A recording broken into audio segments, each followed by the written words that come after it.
पिंपरी चिंचवडमधल्या फुगेवाडीमध्ये इथून उरुळी कांचनवरून थेट दारू तिकडे नेण्यात आली। अर्थात त्यांचे सगळे वेगवेगळे तिथे सेलर्स होते, तिथून तिथे दारू नेण्यात आली। जो सप्लायर होता तो आणि तिकडे सेलर म्हणजे विकणारा, या दोघांचे कॉन्टॅक्ट्स होते। याच्यामध्ये एक पंजाबी माणूस होता आणि दुसरा योगेश वानखेडे नावाचा आहे, ज्या योगेश वानखेडेचं परत पुण्याचं कनेक्शन लागतं। योगेश वानखेडे आत्ता तरी असं दिसतंय पुणे आणि पिंपरी चिंचवड या दोन्ही ठिकाणी जिथे माणसं मेलेली आहेत। पिंपरी चिंचवडमध्ये आता 7 ते 8 मृत्यू आहेत, 3 जण सिरियस आहेत। पुण्यामध्ये 5 मृत्यू आहेत, 2 जण सिरियस आहेत ससूनमध्ये। या सगळ्यांमध्ये योगेश वानखेडे हा कॉमन होता की जो पुणे आणि पिंपरी चिंचवड अशा दोन्ही ठिकाणी त्याच्या लिंक्स होत्या आणि तो तिथे दारू विकायचा। पंजाबी माणूस कर्नल सिंग नावाचा होता, जो पिंपरी चिंचवडमधला मेन दारूच्या लिंकमधला आरोपी आहे। आता जिथे आलोय तिथे एक्झॅक्टली काय होतं हे तर सांगायचंच आहे, पण मूळ मुद्दा असा आहे की या दारूमध्ये मिथेनॉल नावाचं जे लिक्विड होतं ते सगळ्यात जास्त झालं। दारू बनवताना वेगवेगळ्या गोष्टी करतात, म्हणजे काही काही ठिकाणी फर्मेंटेशनमध्ये नवसागर गुळ वगैरे अशा पण गोष्टी वापरल्या जातात, स्पिरिट त्याच्यामध्ये ॲड करण्यात वगैरे वगैरे येतं।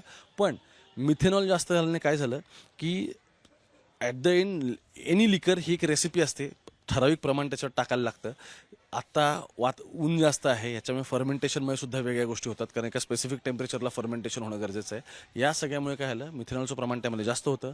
त्यामुळे मिथेनॉलमुळे असंही उलट्या होणं, अंधत्व येणं, एखादा अवयव वगैरे निकामी होणं या गोष्टी होऊ शकतात, कारण विषारी येते, ते शरीर लगेच त्याच्यावरती रिॲक्ट करू लागतं। आणि त्या नादातच पुण्यातली 5 जण आत्ता गेलेली आहेत। ज्या एरियात मी उभा आहे इथले पांढर वस्तीमध्ये 3 जण, ही सगळी पांढरमळा आहे, या मळ्यामधले 3 जण गेलेले आहेत आणि काळे पडळच्या ठिकाणचे आणखी 2 जण गेलेले आहेत। त्यानंतर पिंपरी चिंचवडमधले जवळपास 7 व्यक्ती, म्हणजे आत्ता जेव्हा मी व्हिडिओ रेकॉर्ड करतो तेव्हा जवळपास 12 जण या सगळ्यामध्ये गेलेले आहेत। इथे आल्यानंतर तुम्हाला 2 गोष्टी कळतील। ही सगळी वस्ती, या साईडला डुकरांचं पालन होतं, जो सगळ्यात मोठा एरिया आहे जिथून डुकरांचा सप्लाय केला जातो। आता हे लीगल आहे का इलिगल आहे हे अजून पोलीस आता इथे सगळं क्रॉस व्हेरीफाय करतात, पण हा धंदा मात्र इथे बऱ्याच दिवसांपासून सुरू होत आहे मात्र नक्की।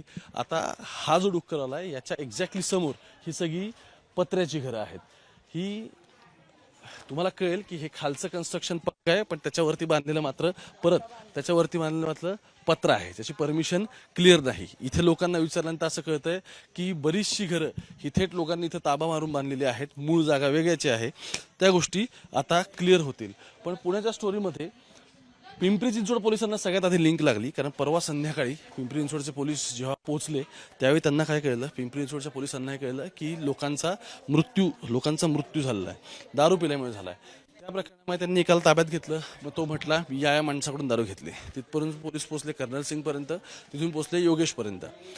योगेश त्याने सांगितलं की त्याने त्याच्या इंट्रोगेशनमध्ये हे पण क्लिअर झालं की तो म्हटलं मी पुण्यात पण विकले। पुण्यात कोणत्या भागात विकली, तर पांढरमळ्यामध्ये सुद्धा मी विकलेली आहे। आता तोपर्यंत हे परवा रात्रीपासून ऑपरेशन सुरू झालं की एक्झॅक्टली कोणत्या एरियात विकली, कुठे गेली, काय वगैरे हे सगळं सांगण्यात सुरू झाले। पण मुद्दा तिथे नाही, मुद्दा असा आहे की ज्यावेळी योगेश खेडकरने सांगितलं की मी इकडे सुद्धा दारू विकलेली आहे, त्यावेळी पोलीस इथे पोहोचले। तोपर्यंत इथले ऑलरेडी 3 जण हॉस्पिटलाइज झाले होते। 2 जणांनंतर कालच्या दिवसभरात उलट्या वगैरे सुरू झाल्या आणि आज पहाटे असं कळलं की यांचा मृत्यू झाला आहे। पुण्यामधल्या हडपसरमधल्या पांढरमळ्यात भर वस्तीत, मी मुद्दाम ही सगळी वस्ती दाखवली, या वस्तीमध्ये अगदी आत्ता DCP इथे आले, याच ठिकाणी ही दारू विकली जात होती। भर वस्तीत एकदम मधोमध इथे पत्र्याची शेड बांधलेली होती। इथले स्थानिक लोक संबंधित व्यक्तीचं नावही घ्यायला तयार नाहीत, अशी आत्ता परिस्थिती आहे। पण या ठिकाणी जेव्हा विकायचा सगळा प्रयत्न सुरू होता, एकच तेव्हा इथे समोर घरं आहेत, या बाजूला घरं आहेत। मेन रोडपासून ही जी लेन आहे ही इथून समोर मेन रोडला जाते।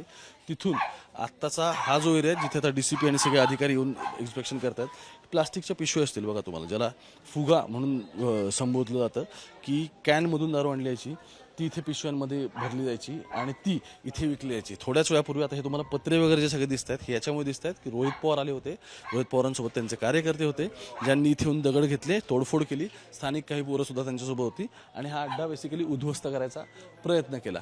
आता उद्ध्वस्त तर केलाय, पण इतक्या दिवसापासून इथे बसायला फर्निचर, 2 बेड, देवघर, त्यापासून ते अगदी लाईटचं सुद्धा कनेक्शन होतं। वरती फॅनही तुम्हाला दिसत असलेली बनवलेला आहे, लाईट्स आहेत। अजून पूर्ण मीटर जरी नसलं तरी सुद्धा इथे उजव्या हाताला तुम्हाला लाईटचं कनेक्शन सुद्धा दिसेल, जो बोर्ड आता ओपन झाला आहे. अगदी शहराच्या मधोमध हा कारभार चाललेला होता. पिंपरी चिंचवडच्या पोलिसांना लिंक लागल्यानंतर त्यांनी दोघा तिघांना डिटेन केलं आणि डिटेन केल्यानंतर ऑलरेडी तिथे काही माणसांचे मृत्यू झाले होते, ते सिरियस झाले होते. मग दारू आणली कुठून ह्याचा जेव्हा एक्साईज डिपार्टमेंटसोबत शोध घ्यायला सुरुवात केली तेव्हा हे सगळं कनेक्शन कुठं पोहोचलं, हे सगळं कनेक्शन या पांढरपणापर्यंत पोहोचलं की पुण्यात इथे सुद्धा विकली गेलेली आहे. आता इथे आल्यानंतर तुम्हाला दिसेल की फक्त पिशव्या नाही, इथे प्रॉपर सगळा अड्डा केलेला आहे, बसायची सोय निवांत, लाईटचं कनेक्शन टाकलेलं आहे. आजूबाजूची लोक मात्र हे कोण चालू होतं ह्याचं नाव घ्यायला अजून तयार नाही आहेत. इतकी इन्फ्लुएन्सिंग व्यक्ती या सगळ्यामध्ये असण्याची शक्यता आहे. दुसरं, पुण्याचे सीपी अमितेश कुमार म्हणालेत की आम्ही तर वर्षभर भरपूर कारवाई केली. कारवाई म्हणजे काय केलं, जवळपास आम्ही अड्डे उद्ध्वस्त केले. मुद्दा असा आहे, भर वस्तीत इथं घर आहे समोर, हा पत्रा असा लावलेला होता आणि ही सगळ्याची एंट्री होती. आत्ता हे तोडल्यामुळे तुम्हाला दिसतंय की इथे पत्रे वगैरे पडलेले आहेत, पण बाजूबाजूला एकमेकांना घर आहेत, अगदी 3-3 फूट डिस्टन्स आहे आणि एवढ्या अंतरावरती जी घर आहेत त्या ठिकाणी अड्डा चालवला जात होता. बाजूचा नाही सगळ्यांना माहिती होतं, पण वस्तीतलं मात्र कोणी बोलायला तयार नव्हतं. आत्ताचा सगळ्यात मूळ प्रश्न काय माहिती आहे का, ज्या 3 जागांचा उल्लेख केलेला होता त्या उरुळी कांचनचं मूळ तर पोलिसांना सापडलं आहे. कर्नल सिंग यातला होता त्याला ताब्यात घेतलं आहे. जो योगेश खेडेकर आहे तो पण आता ताब्यात आहे. जवळपास पिंपरी चिंचवड पोलिसांच्या ताब्यात जे व्यक्ती आहेत ते 8 जण आहेत. आत्ता जेव्हा मी व्हिडिओ रेकॉर्ड करतोय तेव्हा 12 जणांचा कन्फर्म मृत्यू झाला आहे आणि किमान आणखी 4 ते 5 माणसं आहेत जी सिरियस आहेत. त्यातले 2 जण ससूनला आहेत आणि बाकी 3 जण पिंपरी चिंचवडला आहेत. यांची प्रकृती अशी आहे की मिथेनॉल प्यायल्यामुळे त्यांना एकाचा डोळा इन्स्टंट गेल्याचं दिसतंय, बाकीच्यांना अजून उपचार चालू आहेत, पण वाचतील याची काहीच शक्यता नाही. शहराच्या अगदी मधोमध मी मुद्दाम चालत सगळा परिसर तुम्हाला दाखवला की तुम्हाला कळेल की हा किती भर वस्तीतला एरिया आहे. असं नाही की कुठेतरी डोंगरावरती, कुठेतरी लांब शेतावरती किंवा नदीच्या काठावरती दारू बनवली जाते आणि विकली जाते, बिलकुल नाही आहे. उरुळी कांचनला बनवली जायची, तिथून तिथे आणून विकली जायची आणि इथेच बसून ती माणसं प्यायचे सुद्धा. काही तर फक्त विकली जात नव्हती, तर इथे प्रॉपर अड्डा चालवला जात होता, ज्यामध्ये ती आणली पण जायची, तिथे ती विकली जायची आणि लोकांना इथे पाजली पण जायची. अगदी ग्लासपासून ताटापासून सगळ्या गोष्टी तुम्हाला इथे भर वस्तीतली ही सोय केलेली दिसेल. आज महाराष्ट्राच्या मुख्यमंत्र्यांनी सांगितलं की एक मोठं रॅकेट आहे जे आम्ही उद्ध्वस्त करायचा प्रयत्न करतोय, पण 2 गोष्टी समजून घेतल्या पाहिजेत. गृह खातं महाराष्ट्राच्या मुख्यमंत्र्यांकडे आहे. पोलिसांचा सर्व्हिलन्स इथे कमी पडला का हा प्रश्न याने 100% उपस्थित होतो, कारण स्थानिकांचं म्हणणं आहे हे काही 1 आठवड्याने 1 महिन्यात नाही, हे बऱ्याच वर्षापासून इथे दारू विकतात. पोलिसांच्या आशीर्वादाशिवाय या गोष्टी शक्य आहेत का, तर मला प्रश्न पडतो. दुसरं महत्त्वाचं, एक्साईज डिपार्टमेंट या सगळ्यामध्ये आहे की अवैध दारू, एनी काइंड ऑफ कंटॅमिनेटेड लिकर ऑर ॲडल्टेटेड फूड, याच्या सगळ्यावरती ॲडल्टेटेड लिकर याच्या सगळ्यावरती एक्साईजचा दबदबा पाहिजे. ते खातं आहे सुनेत्रा पवारांकडे. पुण्याला जे SP बसतात त्यांनी याच्यावरती लक्ष ठेवणं आवश्यक आहे. ती पण गोष्ट याच्यामध्ये झाली की नाही हा पण या सगळ्यामध्ये प्रश्न पडतो. बाकी तुम्ही मुंबई तक बघत राहा. या सगळ्यामध्ये तपासात आणखी काही गोष्टी समोर येणार आहेत. नक्की कशा पद्धतीने लिकर बनवलं, कारण रेसिपी असते त्यामध्ये एक्झॅक्टली त्यांनी कोणत्या गोष्टी ॲड केल्या होत्या का, नंतरच्या काळात त्याने त्यामध्ये त्याचं दारूचं प्रमाण वाढवण्यासाठी आणखी कोणती टाकली होती का, ही गोष्ट एकदा कळली की आणखी या सगळ्या मागचं गूढ उलगडेल. कॅमेरा पर्सन गोपाळ सोबत मी ओंकार, आज हडपसर.